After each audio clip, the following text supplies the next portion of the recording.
समझ नहीं आ रहा अपने सैलरी इंक्रीमेंट का क्या करूं। बेटा इतना क्या सोच रहा है, अपने म्यूचुअल फंड्स के एसआईपी का टॉपअप करा ले। This is the right time. क्या समझ में नहीं आया? बेटा इतना क्या सोच रहा है, अपने म्यूचुअल फंड्स का एसआईपी टॉपअप करा ले। This is the right time. अब समझा।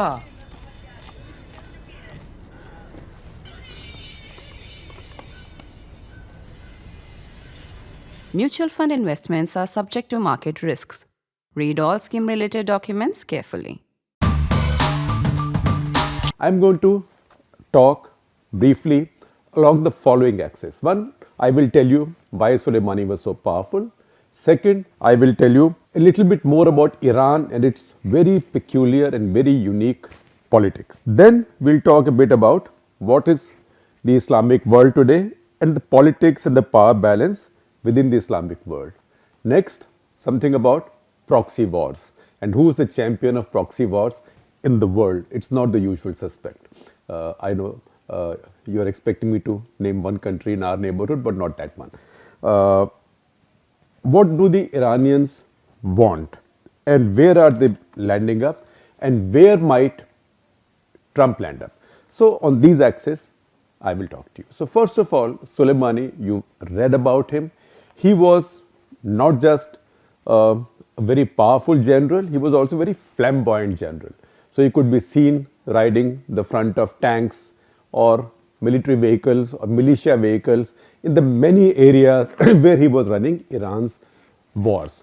Also, he was empowered in 1998, he became the head of what is called as IRGC, which is the Iranian Revolutionary Guard Corps. IRGC is not part of the Iranian army directly. It's a parallel armed force. It's a bit like, let me say, the ISI next door. The ISI is not really an army. ISI has an army. In this case, this one is an army come intelligence, come covert operations agency, all powerful. The head of IRGC reports directly to Ayatollah Khamenei, not even to the president, prime minister, nothing like that, straight to the Ayatollah. How did IRGC become so powerful? We know that Iranian revolution took place in 1979. Since then, the American embassy has been shut in Tehran. It's been 40 years now. Ayatollah Khomeini died. When he died and Khamenei took over, he was quite young and he did not quite have the same gravitas and the same control over everything as Khomeini might have done.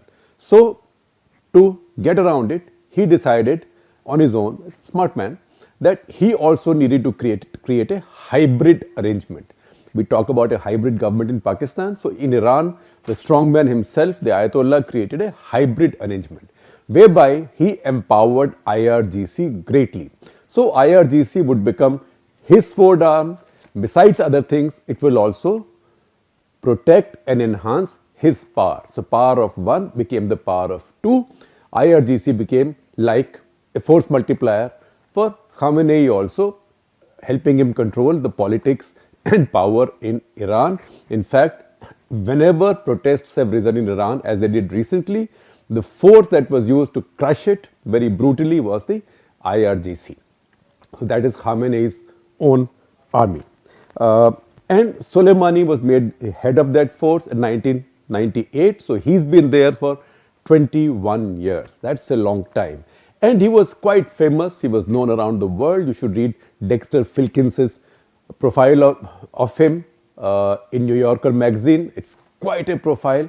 Lots of people have written about him. Lots of people have spoken about him. His death is big news today, not just in Iran, but in the entire world, particularly in the Middle East. It's a big deal. I would say a serving Soleimani killed is a bigger deal than a wasted Osama bin Laden or even Baghdadi. This is the real thing. So that is the importance. Now, what is Iran? Before we come to what is Iran and why is Iran at such odds with America, we have to talk about what is the Islamic world. Now, Islamic world is very complex. 56 countries in the world are Islamic. or with Islamic majority with different levels of Islamization, 56 of them.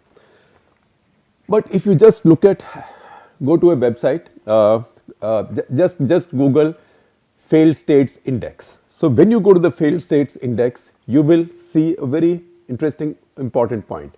7 of the top 10 failed states in the world, 7 are Islamic states. There has to be reason for it, 7. Reason essentially in each case is politics of some kind or political instability. Who are the top 4? The 4 toppers in that order are Yemen, Somalia, South Sudan and Syria. Then I think Central African Republic comes in, which is mostly Christian. But then these 4 are way ahead of even Afghanistan, which is at number 9. And then I know you'd be curious, so I will tell you that Pakistan is 23, Bangladesh is 35, Iran is 52, and where is India? India is fairly low down on this list, which is good for India at 74, just rank ahead of Russia for whatever it matters. So why do we have such instability, so much violence, so many political issues in the Islamic world? Now, Islamic world, the oldest divide in the Islamic world is on the Shia-Sunni basis. Now, what is different between them is, I would say, beyond our syllabus for today.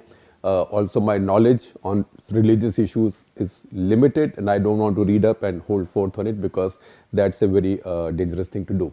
But basically, there's been an old ideological divide between Shia Islam and Sunni Islam. Shias are a minority among Muslims. Shias are no more than the highest count of Shias is about 15% of the world's Muslim population is Shia, out of about 180 crores. So generally Shia population is about 20 crore or in that ballpark.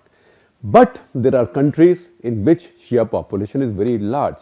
And lo and behold, 2 of those countries where Shia population is the largest population, larger than Sunni population. In one state, in fact, almost overwhelmingly the largest population is Iran. About 95% of Iran is Shia. Iran is also the home of Qom, which is a kind of home to the Ayatollahs, who are in a way, it's very simplistic of me to say so, so don't mention it in your UPSC exam, but bit like the Pope of the Shias, from where fatwas can be issued, orders can be issued. Remember, the fatwa against Salman Rushdie was issued from Iran. Then Shias have other holy places, Najaf, Karbala. In fact, I've been to them during the first Gulf War. Even now, when I sometimes walk at night on Marine Drive in Bombay, I find a bunch of young people who catch hold of me. They are Boris from Bori Bazaar who would always remind me that they remember my stories from 1991, where I mentioned that I had been to Karbala and Najaf. So those are also the big holy places for all Muslims, especially for Shias. The important thing is they fall in Iraq. Iran and Iraq fought a bloody, nasty, almost take no prisoners because it treated each other's prisoners so badly. War for a long time. That war ended in 1988. The important thing, however, was that Iraq is the other country with Shia majority population. Almost 65% of Iraq is Shia. Iran is about 8 crore population. Iraq is about 4 crore population, about half of Iran. And 65% of that is Shia. Now think of these 2 countries. They were fighting each other. 10 crore out of, or 11 crores out of their total of 12 crore population was Shia. So the 2 countries were fighting. What was the important factor there? The important factor was that Saddam Hussein and his Baath party were Sunni dominated, and so was their army, and they were dictators. So a dictatorial regime from the Sunni minority was controlling Iraq. When the Americans came in the second Gulf War with the idea of regime change in Iraq, they were successful in changing the regime, but they did not get the regime they wanted because they wanted democracy. And once you had democracy, then the logic of majority asserts itself. So Shias got their own government. Sunnis got so upset, they boycotted the election, they went away. What happened in the process was a lot of the Iraqi soldiers or Baath party members and generals who were Sunni also went away. So Islamic State, which actually came into being in Iraq when Al-Qaeda Iraq under Zarqawi morphed into Islamic State, they got a ready army for themselves, because all these Sunni, a lot of these Sunnis from the former Iraqi army, unwilling to accept the Shia domination, went away. And in the course of time, despite America's best efforts, this Iraqi government came under the thumb of the Iranian administration. So much so that Ali Soufan, who is a very well-known writer, and I respect him very much, he is a former FBI agent, and you go to his Twitter page and you will see he writes very wise things. He is the one who was first interrogating Al-Qaeda, top Al-Qaeda suspects in Thailand, who were being taken to a CIA facility in Thailand, and was then removed from not being harsh enough, although he was getting more information. So Ali Soufan, what did he say? And I quote, "Today, with Assad's impending victory in his country's calamitous civil war, their Iranian alliance has become stable enough so that Soleiman could drive his car from Tehran to Lebanon border with Israel without being stopped." That kind of a corridor had been established because Iraq was now under the Iranian thumb. That's why this general who was killed today was not killed in Iran, he was killed in Baghdad, because he was floating around Iraq as if it was part of his empire. So that is the big political dynamic on the Shia-Sunni basis in that area. So Iran is a dictatorship of the clergy, Iraq is a dictatorship of a mostly authoritarian elected government, but of one dominant sect. The rest are left out. So to that extent, because Iran's idea is to spread its arc of influence, the Shia arc of influence, or what the Iranians call axis of resistance around in the Middle East, Iraq has now become a good instrument and good launching pad, because the ideological idea of Iran is to spread Shiite influence all over the Middle East. So Iran has some sort of favorite enemies. One is America, the great Satan, one is Israel, and one is Saudi Arabia. Why? Saudi Arabia, because that's seen as a Sunni power and the preeminent power in the Islamic world. Iranians want that status. So as a result of this, what happens is that Iran today, I told you, I will tell you who's running the largest number of proxy wars overseas. So the country that's doing it, possibly, although I'm not sure, possibly with the exception, sole exception of America, because they are specialists in running proxy wars. The country that's running the largest number of proxy wars is actually Iran.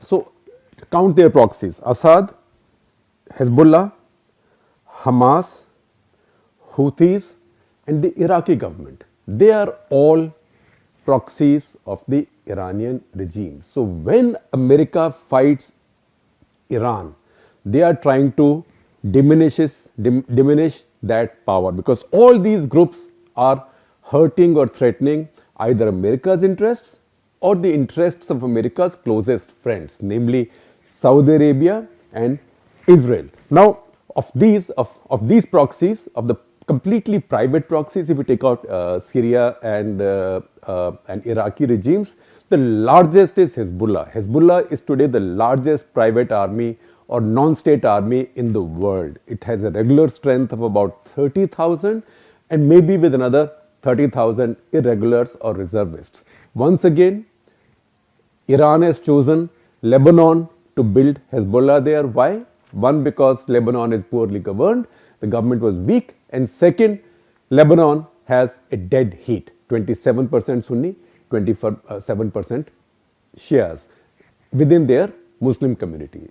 Lebanon is a diverse country, but a very small country with just about 7 million population. But that is where he can use Ayatollah Khamenei, and on his behalf, General Soleimani can use Hezbollah, not just to harass Israel, but also to help Assad in Syria next door, because that's abutting Syrian border as well, in his war against his enemies. So once again, you might say that the Iranians say in Syria that we are helping Assad fight ISIS, but or so do the Russians, but actually very often they end up helping Assad fight his own country's dissidents against himself. So that is the mess in that area. Now see once again, from Yemen right up to Lebanon, then from Kurdish areas right down to Lebanon-Israel border, Gaza Strip, the Hamas. Today you have this arc of influence, or what the Iranians prefer to call axis of resistance, spreading from Gulf of Oman in the south, that is just on top of the Persian Gulf, Gulf of Oman, through Iraq, Syria and Lebanon, right up to the eastern shore of the Mediterranean. So as regional powers go, Iran is the most powerful or most important regional power in the world. That's what Americans want to contain, that's what the Saudis want to contain, and that is the bone of contention.